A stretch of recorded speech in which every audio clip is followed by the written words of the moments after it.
you'll be familiar with this view. This is, your Zoho One dashboard. I'm going to jump into SalesIQ.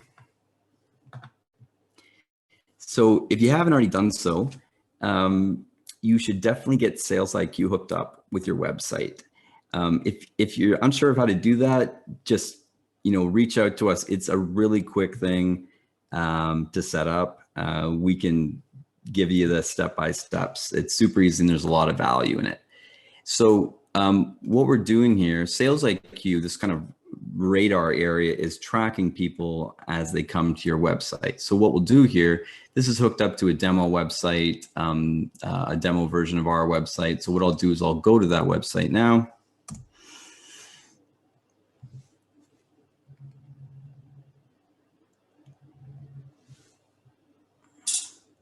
And I don't know if you heard that sound, but basically that is the sound of a visitor arriving on the site.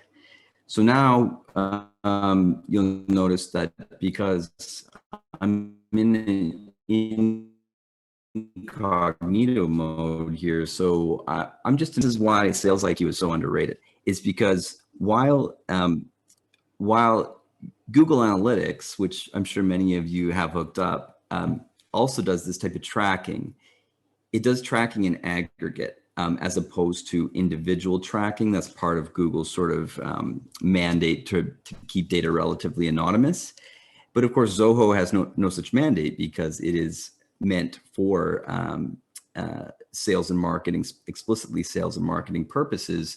And so what SalesIQ is doing right here is it's keeping a record of this anonymous lead right now, but it's starting to warehouse the data. So the IP, where's the visitor from, what did they do while they were on your site, how did they come in, and this is what's really important. Just to go back to that visual diagram, when the lead becomes known, if they fill out your web form and come in, the history of all of that activity when they were anonymous will merge into the record.